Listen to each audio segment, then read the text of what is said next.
Hi friends, மலர்யுகத்திலிருந்து உங்கள் அன்பு தோழி பேசுகிறேங்க. ஃப்ரெண்ட்ஸ், நான் இந்த வீடியோ ஹோம் லோன் பற்றி போடுறதா இருந்தேன். பட் சனிக்கிழமை எங்கள் வீட்டில் ஐயப்ப பூஜை நடந்தது. ஐயப்ப பூஜையுமே நான் வேண்டிக்கிட்டேன். இது எங்கள் வீட்டுக்கார் 3வது வருஷம் மாலை போடுறாங்க. நாங்கள் இன்னும் வீட்டில் பூஜை பண்ணலை. வீடு கட்டிட்டு நான் பூஜை போடுறேன்ற மாதிரி நான் வேண்டியிருந்தேன். ஸோ இந்த வருஷம் வீடு கட்டினால எங்கள் புது வீட்டில் நான் ஐயப்ப பூஜை போட்டேங்க. ஐயப்ப பூஜையில் என்னென்ன பண்ணோம் நாங்கள் அப்படின்றத இன்னும் சில விஷயங்களை நான் ஷேர் பண்ணியிருப்பேன் வீடியோக்கு நடுவில். ஸோ ஸ்கிப் பண்ணாமல் வீடியோவை பாருங்கள். வீட்டுக்கு வர எல்லா சாமிங்களுக்குமே பாத பூஜை பண்ணி தாங்க உள்ளவே கூப்பிடணும். எங்களோட குருசாமி ரொம்ப சூப்பராக பண்ணியிருந்தாங்க பூஜை. என்ன விளக்கு பூஜை ஃபஸ்ட்டு பண்ண சொன்னாங்க. அடுத்தது எங்கள் வீட்டுக்காரர் கலச பூஜை பண்ண சொன்னாங்க. அலங்காரம் எல்லாமே அவங்களே பண்ணாங்க. ரொம்பவே சூப்பராக இருந்தது அலங்காரம். வீட்டில் இந்த மாதிரி வீடு கட்டி நாங்கள் பூஜை பண்ணது எனக்கு ரொம்பவே சந்தோஷமாக இருந்தது. அதே மாதிரி சாமி எங்கள் வீட்டில் 3 நாள் இருந்தாங்க.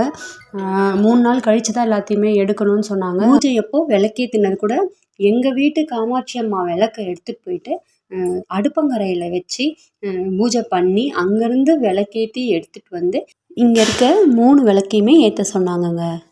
ஃபஸ்ட்டு இந்த 5 முக விளக்கு எரியுதுல, அந்த 5 முக விளக்கையும் வலது பக்கத்துலேருந்து ஏற்ற சொல்லிவிட்டு, அடுத்தது இன்னொரு விளக்கு இருக்கு இல்லையா, அதையும் ஏற்றிட்டு அப்புறம் நடு விளக்கு ஏற்ற சொன்னாங்க.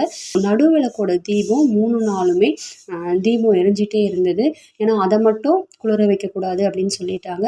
மற்ற 2 விளக்கையும் நீங்கள் 3 நாளுமே காலையில் சாயங்காலம் அந்த விளக்கை ஏற்றி நீங்கள் பூஜை பண்ணிக்கலாம். எங்களுக்கு ரொம்பவே வீடு பார்க்க சந்தோஷமாக ரொம்ப பாசிட்டிவ் எனர்ஜியாக இருந்தது. வீட்டில் ஐயப்ப சாமி படம், அந்த அலங்காரம், இன்னும் அந்த விளக்கோட தீபம் எல்லாமே ரொம்பவே சூப்பராக இருந்தது. 3 நாளுமே ரொம்ப மனசுக்கும் திருப்தியாக எங்களோட வீட்டில் இந்த மாதிரி பூஜை பண்ணது எங்களுக்கு ரொம்பவே சாட்டிஸ்ஃபைடாக இருந்தது. எல்லாருமே அவங்கவுங்க வீட்டில் அடிக்கடி முடியல அப்படின்னாலும் எப்பயாவது ஐயப்ப பூஜை அப்படின்றது தான் இல்லை, கணபதி ஹோமம் இல்லை இந்த மாதிரி ஏதாவது ஹோமம் யாகங்கள் இந்த மாதிரி ஏதாவது வீட்டில் பண்ணும் பொழுது நமக்கு வீட்டில் இருக்க ஒரு கஷ்டம் இல்லை ஒரு திருஷ்டி ஏதாவது இருந்தாலும் விலகிடும், ஒரு கெட்டது எதாக இருந்தாலும் விலகிடும். உங்களுக்கு ரொம்பவே ஒரு பாசிட்டிவ் எனர்ஜி கண்டிப்பாக அந்த வீட்டை சுற்றி இருக்குங்க. மற்ற விளக்கு எல்லாமே இப்போ பூவை வச்சு குளிரப்படுத்திடலாம். நம்ம எப்பொழுதுமே பூ வச்சு தான் விளக்கெல்லாம் குளிரப்படுத்தணும். மற்றபடி நம்ம வாயால் ஊதலாம் கூடாது. இல்லை குச்சியை வச்சு எண்ணெயிலே திரிய கூட உள்ளே தள்ளி விடலாம். கலச தண்ணி எடுத்து வீடு ஃபுல்லாக தெளிக்க சொல்லியிருந்தாங்க. அவங்களே கொஞ்சம் தெளிச்சிட்டாங்க. 3ஆம் நாள் எடுக்கும்பொழுது அந்த கலச தண்ணியை ஃபுல்லாகவே தெளிச்சிட சொன்னாங்கங்க. கலச தேங்காவை வாசலில் ஒரு மஞ்சள் துணியில் கட்ட சொன்னாங்க.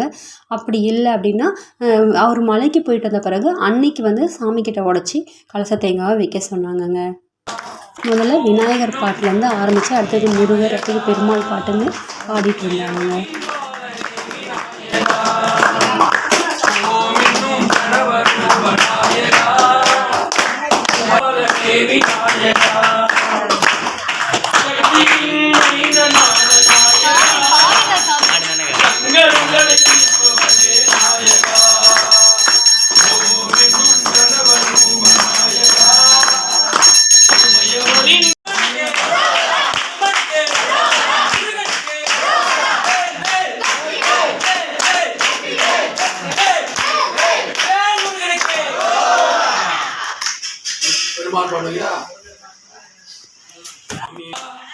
இந்த வீடியோ ஆக்சுவலாக ரொம்பவே லென்த்தாக இருக்கும். ஏன்னா 2 மணி நேரம் கிட்ட பூஜை நடந்தது. ஆக்சுவலாக 10 மணிக்குன்னு நாங்கள் 10 மணின்றது ஸ்டார்ட் பண்ணவே 12 மணி ஆகிடும். ஏன்னா ஐயப்ப பூஜைனால எப்பொழுதுமே முடியறதுக்கும் லேட் ஆகிடும், ஸ்டார்ட் பண்ணவும் லேட் ஆகிடும். ஏன்னா அலங்காரம் எல்லாமே பண்ணி முடிக்கிறதுக்கு ரொம்பவே லேட் ஆகிடும். பூஜைவே ரொம்ப சூப்பராக பார்க்குற தீப ஆராதனை எல்லாமே ரொம்பவே அமக்கலமானது. தீப ஆராதனைப்போ லைட் எல்லாமே ஆஃப் பண்ண சொல்லியிருக்காங்க.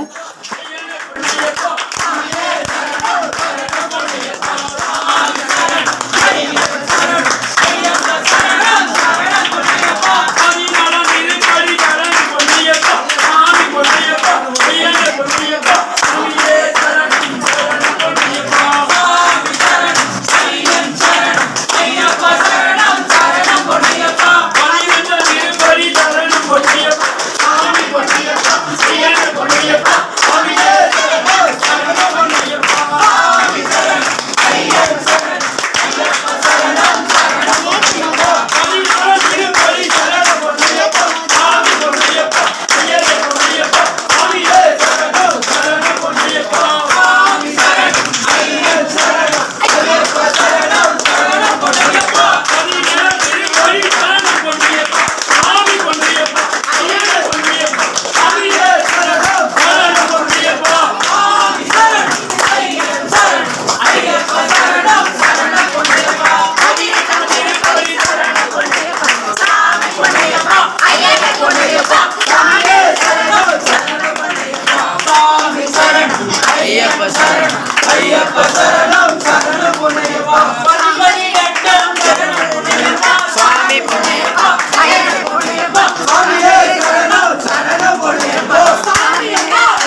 பூஜை முடிய போகிற ஸ்டேஜில் வந்துடுச்சு. தீபாராதனை பார்த்தீங்களா, எவ்வளோ சூப்பராக இருந்தது இல்லையா?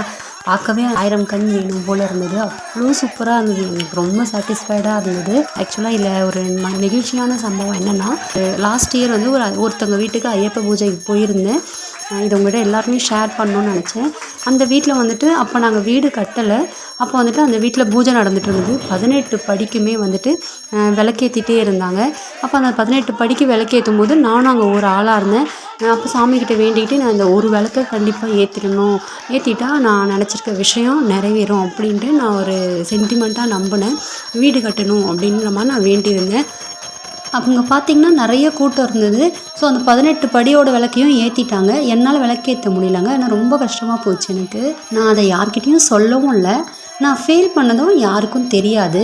ஆனால் இந்த குருசாமி திடீர்னு என்ன சொன்னாங்கன்னா, ஐயப்ப படத்து பக்கத்தில் ஒரு காமாட்சி அம்மா விளக்கு இருக்குது, என்னை கூப்பிட்டு அந்த காமாட்சி அம்மா விளக்கு கொஞ்சம் இது ஏற்றுங்கன்னு சொல்லி தீப்பெட்டி கொடுத்தாரு. எனக்கு அந்த நிமிஷமே நான் என்னமோ வீடு கட்டிட்ட மாதிரி எனக்கு ஒரு ஃபீலே ஆகிடுச்சு. அவ்வளோ ஒரு கான்ஃபிடெண்ட்டாக ஆகிடுச்சு. ஸோ அந்த கான்ஃபிடென்ட் தான் நான் இன்றைக்கி என்னோடய வீடை நான் கட்டி முடிக்கிறதுக்கு ஒரு காரணம்னு கூட நான் நினைக்கிறேன்.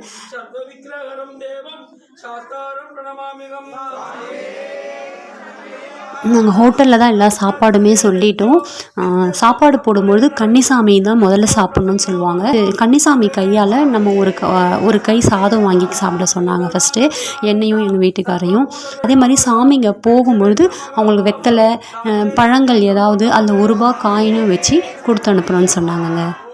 நாங்கள் ஃபங்க்ஷன் சனிக்கிழமை தான் வச்சுருந்தோம். ஏன்னா ஞாயிற்றுக்கிழமை எல்லாமே டேட் ஃபுல்லாக இருந்தது. அங்கே நிறைய பேர் வந்து பூஜை வச்சுருந்ததால் சனிக்கிழமை தான் வச்சுருந்தோம். அதுவும் இல்லாமல் 2 நாளாக மழை வேறு தூர போட்டுட்டு இருந்தது. பூஜை எப்படி நடக்குமோ, சனிக்கிழமை வேலை நாள் வேறு எத்தனை பேர் வருவாங்கன்னு வேறு பயந்துட்டு இருந்தோம். ஆனால் ஐயப்பன் வந்து பூஜையை ரொம்பவே நல்லா சூப்பராக நடத்தி கொடுத்துட்டாரு. இப்போது 3ஆம் நாள் காலையில் நாங்கள் எல்லாத்தையுமே கலைக்கிறோம். அந்த விளக்குலேருந்து காமாட்சி அம்மா விளக்கு ஏற்றிட்டு போய் எங்களோட பூஜை அறையில் வைக்க சொன்னாங்க. அந்த நெற்பயிரெல்லாம் வந்துட்டு ஓடுற தண்ணியில், அந்த பூ எல்லாமே ஓடுற தண்ணியில் போட்டுற சொன்னாங்க. நெல்லை வந்துட்டு ஏதாவது மாட்டுக்கு கொடுக்கலான்னு சொன்னாங்க. இந்த பூவெல்லாம் வந்துட்டு காஞ்செல்லாம் எடுத்து போட்டுட்டோம். நல்லா இருக்க மாலை மட்டும் வாசலில் போட்டுக்கலாம், இல்லை வண்டியில் போட்டுக்கலான்னு சொன்னாங்க. இந்த அரிசியை மலைக்கு போயிட்டு வந்தோம் பொங்கல் வச்சு சாமி படைக்க சொன்னாங்க. நீங்களும் ஐயப்பன்கிட்ட உங்களோட வேண்டுதலை வேண்டிக்கோங்க. கண்டிப்பாக உங்களோட வேண்டுதலும் நிறைவேற நானுமே வேண்டிக்கிறேன். ஓடுற தண்ணியில் எல்லாத்தையும் கொண்டு போய் நாங்கள் விட்டுட்டோங்க. ஓகே ஃப்ரெண்ட்ஸ், இந்த வீடியோ உங்களுக்கு பிடிச்சிருக்குன்னு நினைக்கிறேன். ஃபுல்லாக பார்த்துருப்பீங்க. Thanks for support. Okay, thank you.